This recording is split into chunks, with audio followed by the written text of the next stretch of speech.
Good day. I am Ria-Flor a Doctor of Education student and your discussant on the topic Community-Based Disaster Preparedness and Climate Adaptation, a local capacity building in the Philippines for the subject Educ 605, Institutional Building with Dr. Erwin Lacanlale.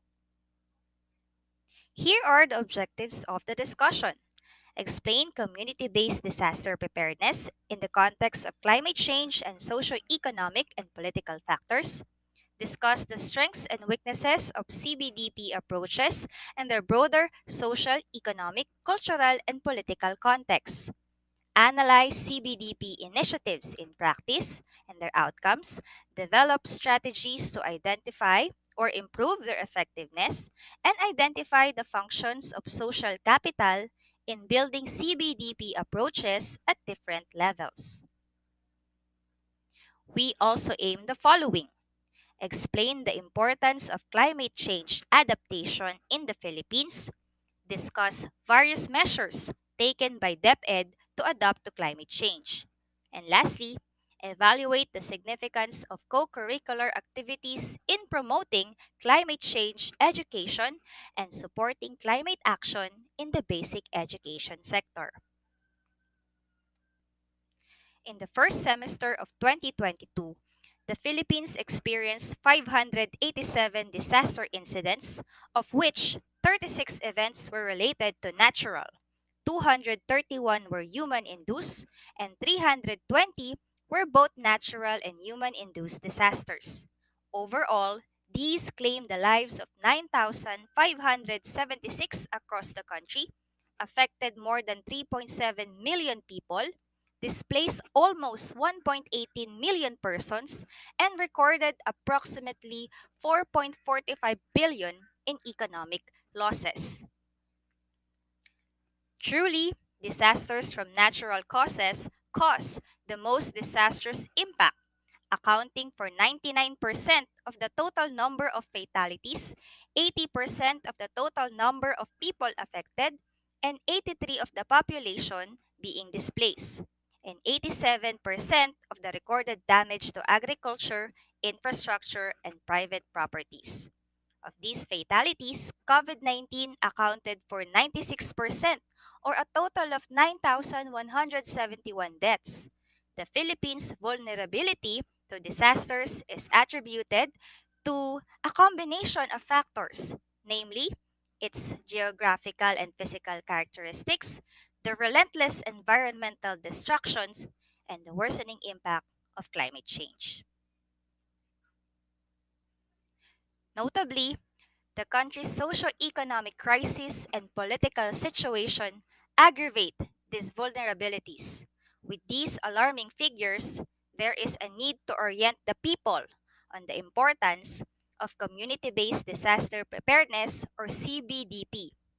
CBDP is important in the context of climate change as it can increase the ability of communities to respond to natural disasters that are expected to become more frequent and severe due to climate change. However, the effectiveness of CBDP initiatives depends on socio-economic and political factors, and they should be viewed as a part of wider disaster prevention, sustainable development planning, and institution building processes. Additionally, the social and political aspects of vulnerability to disaster must be addressed, and critical analysis of CBDP implementation and outcomes in practice is necessary. The importance of community-based approaches in disaster management with a focus on preemptive measures and local capacity building is growing. This shift is influenced by changes in policymaking and civil society organizations. With these approaches have benefits such as participant empowerment and cost effectiveness, their long-term outcomes are not well understood. It is necessary to view community-based approaches as part of the wider developmental change process and to consider their broader social, economic, cultural, and political context. At this point, we will discuss the strengths and weaknesses of CBDP approaches. The strengths are the following.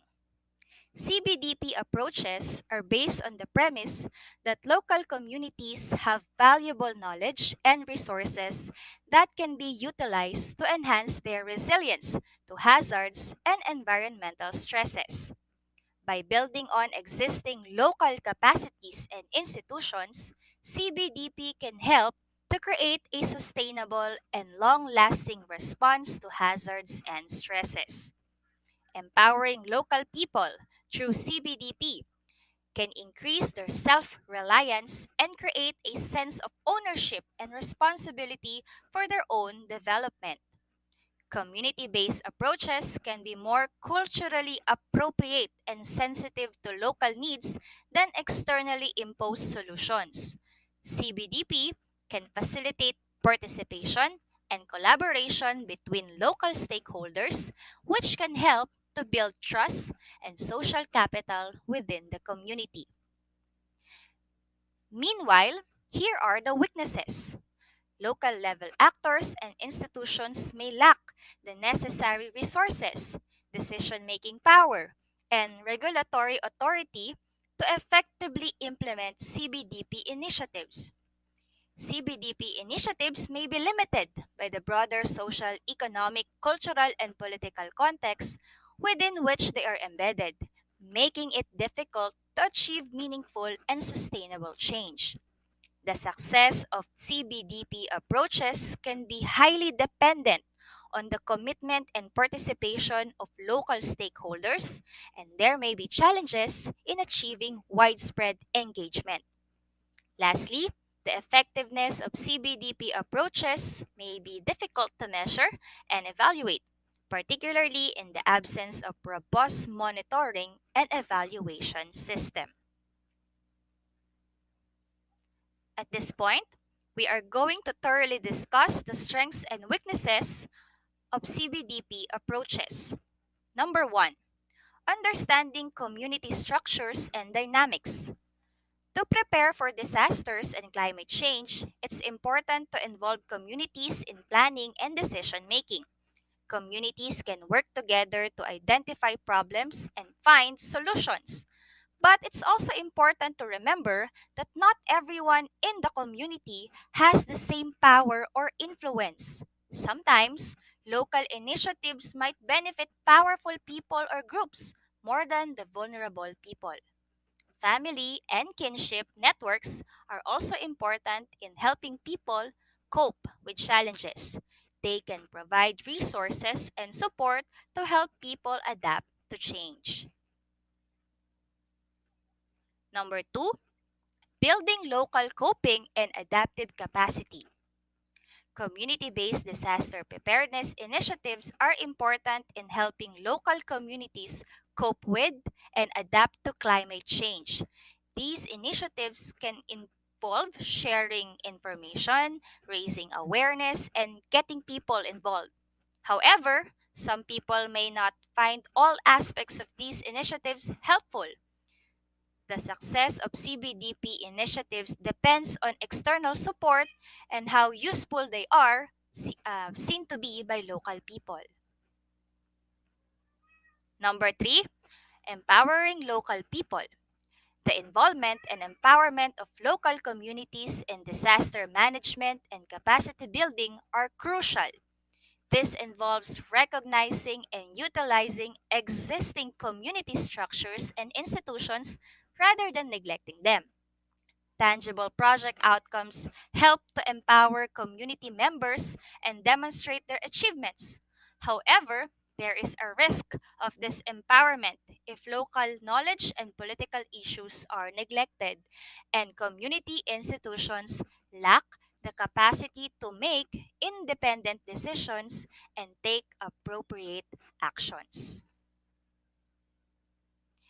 CBDP approaches aim to strengthen relationships within civil society and between civil society and state actors to reduce vulnerability. Social capital, which is social networks, reciprocal ties, and the rules and norms that govern them helps facilitate cooperative or collective action. But measuring the effectiveness of social capital building exercises is difficult because constantly evolves and serves many functions. The following functions are building social capital at different levels, CBDP as a mechanism for change within civil society, and three, linking social capital vertically across the state civil society interface. Building social capital at different levels. CBDP involves building the skills and knowledge of people in communities to prepare for disasters. It is important to work together with organizations like the Philippine National Red Cross to share information and build trust between different groups. CBDP institutions need to be connected to wider networks to be effective. However, there is a risk that these networks will break down if outside organizations stop supporting them. It is important to plan and budget for ongoing support and activities. Number two, CBDP as a mechanism for change within civil society. CBDP means getting communities ready for disasters. So, it is important to work together and build trust so everyone can help each other during a crisis. We need to build up local institutions and help people develop skills to be better prepared for the future. But we also need to be careful, not that everyone gets left out or ignored, and make sure that local institutions are strong enough to help everyone, especially those who are the most vulnerable, like children, the elderly, women, people with disabilities, indigenous communities, low income households, and the marginalized groups such as refugees and migrants. We should try to make changes in a way that keeps the community together and doesn't cause problems. Linking capital vertically across the state civil society interface. When communities work to reduce their vulnerability to disasters, they often need help from the government, NGOs, and donors who can provide funding and expertise. Communities may not have the power to address wider issues like deforestation or city planning. It's important for civil society institutions and government agencies to work together and communicate well to achieve their goals. This can help community based initiatives reach their full potential. But there may be challenges like limited funding for government institutions, and that is needed to be addressed. Effective communication, negotiation, and teamwork are all important to make sure that community based disaster preparedness work well. Climate adaptation should be part of the school curriculum. Hence, we should also prepare the schools for climate change adaptation. According to the National Economic and Development Authority or NEDA, climate change adaptation and mitigation need to be placed at the heart of socio-economic planning for the country to achieve its 2040 vision of eradicating extreme poverty. However, the data from the Department of Education's Enhanced Basic Education Information System from school year 2009 to 2010 to school year 2017 to 2018 show that 48,810 of the almost 47,000 public schools in the country experience natural hazards at least once in every 8 years, where 39,738 schools had been affected by tropical cyclones. 25,109 had been inundated by floodwaters, and 5,824 had faced coastal area concerns. The effects of climate change, such as rising sea levels, Droughts, typhoons, and adverse environmental conditions are impacting the education sector, particularly the young people, who are the most vulnerable groups. These effects are not accounted for and pose a risk to the physical, mental, social, and emotional development of young people. Climate change adaptation or climate adaptation means taking action to prepare for and adjust to both the current and projected impacts of climate change. UNICEF reported that climate change exacerbates the many threats to children's well being, survival, and access to services in the Philippines, including education, water, sanitation, nutrition, and health. So, the Department of Education in the Philippines has taken various measures to adapt to climate change. These are summarized in the following points. Integrating climate change in the school curriculum. DepEd has integrated climate change education in various subjects such as science, social studies, and values education. The goal is to raise awareness and educate students on climate change and its impacts and encourage them to take actions to reduce their carbon footprint. Conducting climate and disaster risk assessment, where DepEd conducts climate and disaster risk assessments to identify hazards and vulnerabilities in school infrastructure and design interventions to reduce the risk. Number three, developing disaster risk reduction and management plans. DepEd has developed these to ensure the safety and security of students, teachers, and school personnel during disasters. Number four, building climate resilient infrastructure. DepEd has been constructing climate resilient classrooms, such as those made of disaster resilient materials and with appropriate ventilation and lighting to reduce the risk of heat stress. Promoting sustainable practices in schools, where DepEd encourages sustainable practices in schools such as waste reduction, water conservation, and energy efficiency to reduce greenhouse gas emissions and contribute to climate change mitigation. DepEd pursued these efforts to realize these endeavors. Based on DepEd Order number 82 series of 2010 or the reiteration of related implementing guidelines on climate change adaptation and disaster risk reduction at the school levels, the department reiterated and revitalized the implementation of the following programs and projects in all schools at both levels, effective on 2010 to 2011 and onwards, to support the government's trust to safeguard, protect, and conserve the environment in order to arrest the impact of climate change.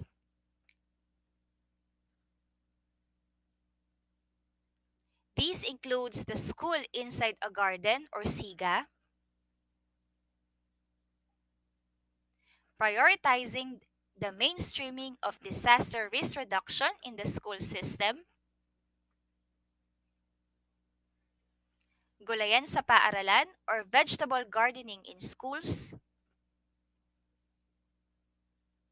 planting of malunggay trees in schools, and Earth Day celebration. In addition, the concepts on CCADRR shall be integrated into lessons whenever and wherever possible. The Philippines has implemented climate change education through laws and curriculum integration in schools through Republic Act number 9729 or the Climate Change Act of 2009 and the Enhanced Basic Education Act of 2013 or the K-12 Act. Climate change concepts are taught from kindergarten to high school, like health, science, araling panlipunan, and edukasyon sa pagpapakatao subjects. And a special subject on DRRM is offered for senior high school students, while climate change competencies can be found in earth science and earth and life science subject. Co-curricular activities like the Youth for Environment in Schools organization or YESO and integration of gulayan sa paaralan, solid waste management, and tree planting under the National Greening Program are also established. Besides, the Department of Education supports student participation in climate strikes with parental consent. Disaster Risk Reduction and Management Service or DRRMS, Bureau of Learner Support Services or BLSS, Youth Formation Division YFD, School Health Division or SHD, Bureau of Curriculum Development or BCD, Public Affairs Service or PAS, and Information and Communications Technology or ICTS. The projects listed here are led and implemented by the said agencies of DepEd. Here are the policies on mitigation and adaptation. Formation of the DepEd DRR team in the central office. Policy and guidelines for the Comprehensive Water Sanitation and Hygiene in Schools or WINS program. Implementing guidelines on the integration of gulayan sa paaralan, solid waste management, and tree planting under the National Greening Program. We also have mandated programs, projects, and activities, various forms and targets pertinent to the Youth for Environment in Schools program, responding to the threats of climate change and global warming through massive, intensive, and sustained tree planting, tree growing, and tree caring program. And lastly, the establishment of the Youth for Environment in Schools or YESO organization. We also have policies on disaster risk reduction and management, guidelines on the conduct of post-disaster needs assessment in the education sector, strengthening the fire safety and awareness program. March is already the Fire Prevention Month. The comprehensive DRRM in basic education framework, student-led school watching and hazard mapping, DRRM coordination and information management protocol. We also have guidelines on the implementation of suspension of classes, disaster preparedness measures in schools, creation of disaster risk reduction and management office, and lastly, reiteration of related implementing guidelines on CCA-DRR. Several studies were conducted to improve disaster preparedness and reduce the harm caused by natural disasters.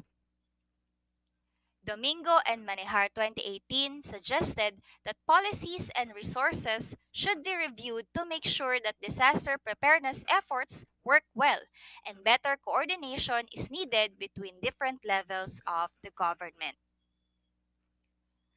Also, Garingan found that people need to do better in being prepared for emergencies and disasters.